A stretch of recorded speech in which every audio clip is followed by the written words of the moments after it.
Al Durr وهادي الكلم بمديح الهادي تنتظم ضاءت بالمختار الظلم وحلا في مولده النغم قسما بالله رب العالمين ما قضينا غير دين الله دين فهو دين الحق دين الأنبياء إنه الإسلام. ایمان کے لیے جہاں توحید کا اقرار، رسالت کو ماننا ضروری ہے، وہاں رسول اللہ صلی اللہ علیہ وسلم کو آخری نبی ماننا بھی ضروری ہے. گویا کہ آپ کا خاتم النبیین ماننا اور آپ صلی اللہ علیہ وسلم کو انبیاء علیہم السلام کہ جس سلسلے کو اللہ تبارک و تعالی نے حضرت آدم علیہ السلام سے شروع فرمایا تھا، آپ صلی اللہ علیہ وسلم کے ذریعے سے اللہ نے اس سلسلے کی تکمیل فرمائی.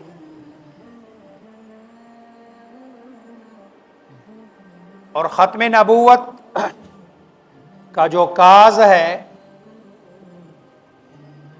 اس کے لیے جو محنت ہے، اگر میں آپ حضرات کے سامنے اس کو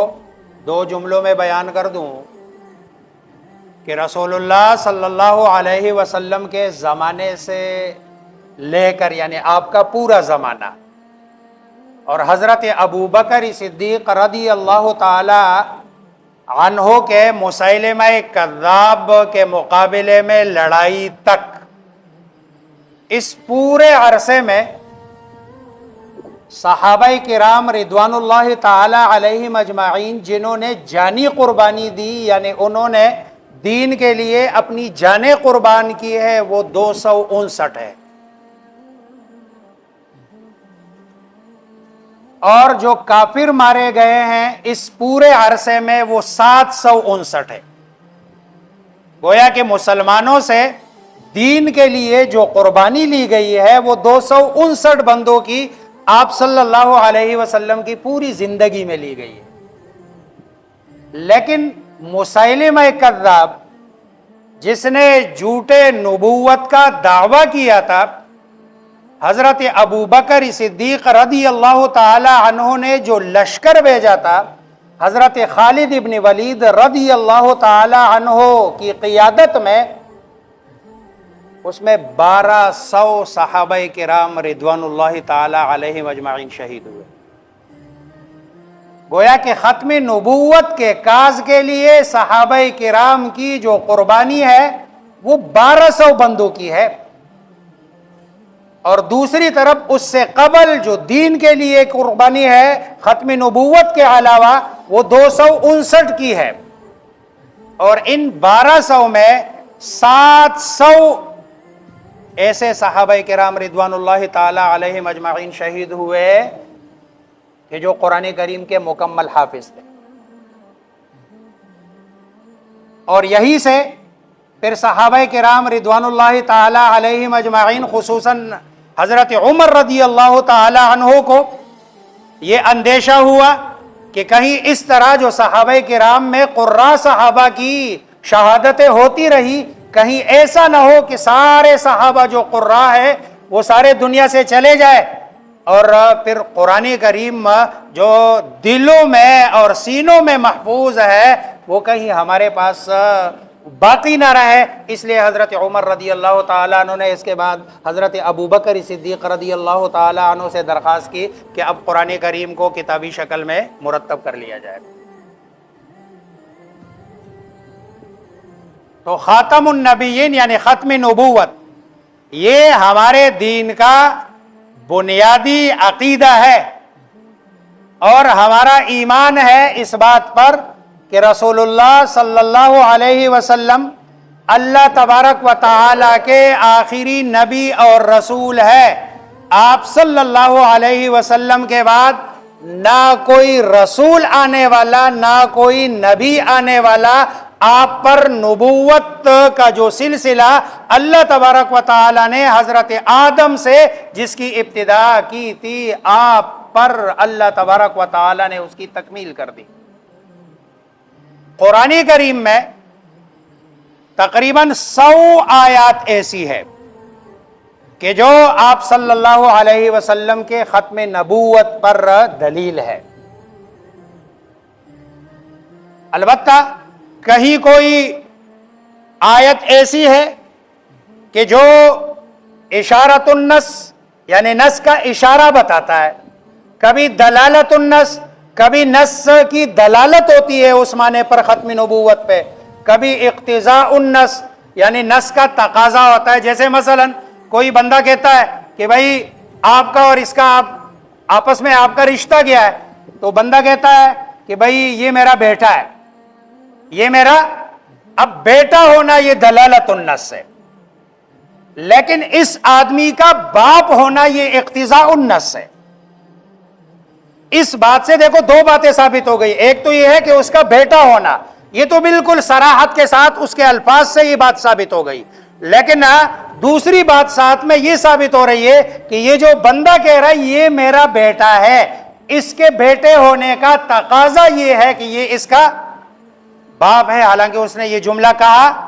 نہیں ہے۔ تو قرآن کریم کے اس طرح کی آیات ہے کہ جس میں رسول اللہ صلی اللہ علیہ وسلم کے ختم نبوت پر دلائل ہے۔ چنانچہ پہلی دلیل قرآن کریم سے اللہ تبارک و تعالی نے مجھے اور آپ کو انبیاء علیہم الصلاۃ والسلام پر ایمان لانے کا حکم دیا۔ قرآن کریم میں کتنی ساری آیات ہے جس میں اللہ تبارک و تعالی نے مجھے اور آپ کو رسول اللہ صلی اللہ علیہ وسلم پر اور آپ سے پہلے گزرنے والے جتنے بھی انبیاء ہیں ان انبیاء پر ایمان لانے کا حکم فرمایا ہے۔ کہیں قرآن کریم میں کوئی ایک آیت دلالت النص، اشارت النص، اقتضاء النص سے بھی کوئی ایسا حکم ثابت نہیں ہوتا جہاں اللہ نے یہ فرمایا ہو کہ بھائی رسول اللہ صلی اللہ علیہ وسلم پر ایمان لے آؤ اور اس سے پہلے جتنے بھی انبیاء آئے ان پر ایمان لے آؤ۔ اس حد تک تو بات ہے، لیکن کہیں یہ بات اللہ نے نہیں فرمائی کہ آپ کے بعد کوئی نبی آئے گا اس پر بھی ایمان لے آؤ۔ قرآن کریم میں اللہ تبارک و تعالی کا فرمان ہے، والذین، ایمان والوں کی صفات بیان کر رہے ہیں، والذین یؤمنون بما انزل الیک وما انزل من قبلک۔ اللہ نے آگے نہیں فرمایا کہ وما انزل من بعدک، اگر وہ جنا کوئی اور نبی آپ کے بعد آنا ہوتا تو قرآن میں کہیں تو اللہ فرما دیتے کہ وما انزل من بعدک، بلکہ اللہ فرما رہے والذین یؤمنون بما انزل الیک، وہ لوگ جو ایمان لاتے ہیں اس پر جو آپ کی طرف اتارا گیا اے رسول صلی اللہ علیہ وسلم، وما انزل من قبلک، اور جو آپ سے پہلے کے انبیاء علیہم الصلاۃ والسلام پر اتارا گیا، وبالآخرۃ ہم یوقنون، اور آخرت پر ایمان لاتے ہیں۔ دوسری جگہ اللہ تبارک و تعالی فرماتے ہیں لیکن الراسخون،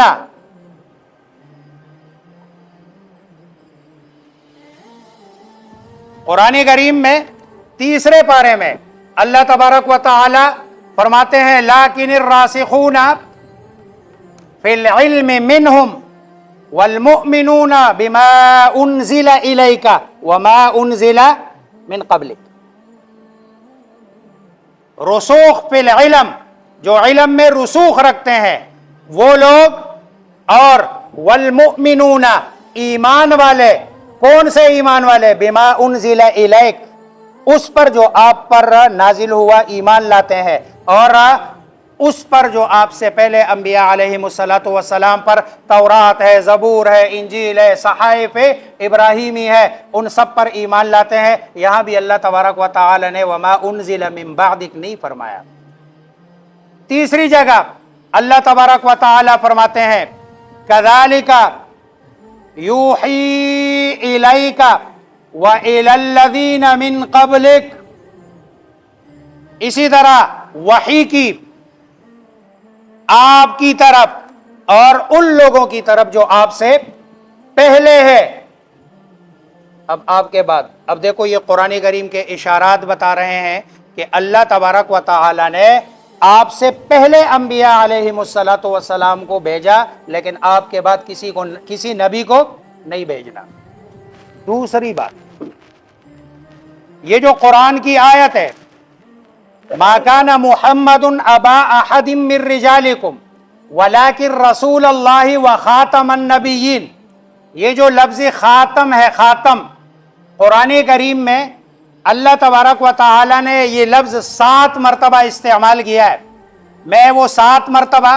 آپ کو پڑھ کے سناتا ہوں، پھر اس کا معنی بتاتا ہوں، پھر خاتم النبیین کے معنی کی طرف آتے ہیں۔ چنانچہ سورہ بقرہ میں اللہ تبارک و تعالی فرماتے ہیں ختم اللہ علی قلوبہم، اللہ تبارک و تعالی نے مہر لگا دی ان کے دلوں پر۔ اسی طرح سورۃ الانعام میں اللہ تبارک و تعالی فرماتے ہیں ختم اللہ علی قلوبکم، اللہ تبارک و تعالی نے مہر لگا دی تمہارے دلوں پر۔ اسی طرح سورۃ الجاثیہ میں اللہ تبارک و تعالی فرماتے ہیں ختم علی سمعہ وقلبہ، اللہ تبارک و تعالی نے ان کی سنوائی پر اور ان کے دلوں پر مہر لگا دی ہے۔ چوتھی جگہ اللہ تبارک و تعالی فرماتے ہیں الیوم نختم علی افواہہم، جس دن یعنی قیامت والے دن، جس دن ہم مہر لگائیں گے ان کی زبانوں پر، ان کے منہ پر۔ پانچویں جگہ اللہ تبارک و تعالی سورۃ الشورى میں فرماتے ہیں فَإِن يَشَإِ اللَّهُ يَخْتِمْ عَلَى قَلْبِكَ، اگر اللہ چاہے تو مہر لگا دے تیرے دل پر۔ اسی طرح چھٹی جگہ اللہ تبارک و تعالی فرماتے ہیں رحیق مختوم، رحیق مختوم یعنی کہ مہر لگائی ہوئی جنا مشک پر، اور جنا آگے اللہ تبارک و تعالی 7ویں جگہ فرماتے ہیں ختامہ مسک، کہ جس کا ذائقہ اور آخری جو مہر ہوگی وہ کس کی ہوگی؟ مشک کی ہوگی۔ اب یہ 7 مقامات ہے، ان 7 مقامات میں لفظ خاتمہ ہے، خاتا میم کا مادہ ہے۔ ان 7 جگہوں کے اندر جو قدر مشترک ہے، جو معنی مفہوم یہاں مقصود ہے، وہ یہ ہے کہ کسی چیز کی ایسی بندش کر دینا کہ باہر کی کوئی چیز اس کے اندر نہ چلی جائے اور اندر سے کوئی چیز اس سے باہر نہ آئے۔ ان سب میں یہی معنی ہے۔ یہ 7 جگہ ہیں لفظ ختم کے، اور معنی میں نے بتا دیا کسی چیز کو اس طرح سے بند کر دینا کہ باہر سے کوئی چیز اس کے اور اندر کی کوئی چیز اس کے۔ اب آتے ہیں قرآن کریم میں اللہ تبارک و تعالی نے جو رسول اللہ صلی اللہ علیہ وسلم کے ختم نبوت پر جو آیت ہے ما کان محمد ابا احد من رجالکم ولکن رسول اللہ وخاتم النبیین، نہیں ہے محمد صلی اللہ علیہ وسلم باپ تم میں سے کسی مرد کا، ولیکن رسول اللہ، لیکن وہ اللہ کے رسول ہے، وخاتم النبیین، اور انبیاء علیہم الصلاۃ والسلام کے اس سلسلے پر مہر لگانے والے ہیں۔ کیسی مہر لگانے والے ہیں؟ کیا مطلب ہے یہاں ختم کا؟ کہ انبیاء کا جو سلسلہ حضرت آدم علیہ الصلاۃ والسلام سے چلا تھا، سرکار دو عالم محمد مصطفیٰ صلی اللہ علیہ وسلم پر اس کی تکمیل ہوئی۔ اس سلسلے میں اب نہ کوئی اور بندہ داخل ہوگا اور نہ کوئی اس سلسلے سے کوئی بندہ باہر جا سکتا ہے۔ اس لیے اگر اس سلسلے سے کوئی ایک بندہ بھی انبیاء علیہم الصلاۃ والسلام میں سے کسی ایک کا بھی انکار کر دے وہ مسلمان نہیں رہتا۔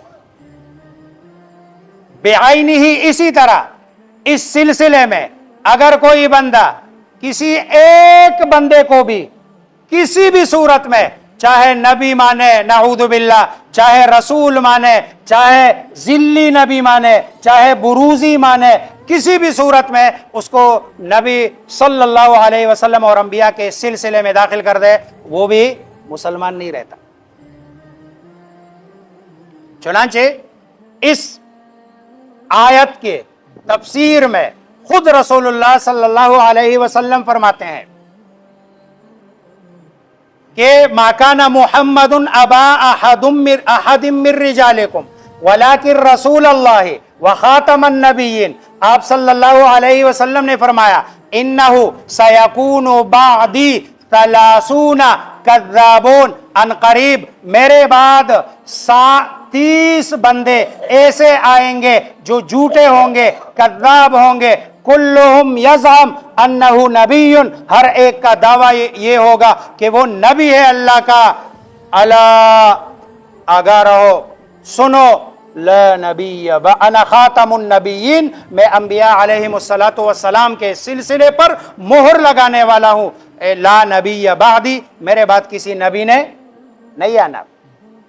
اب یہ خاتم النبیین کے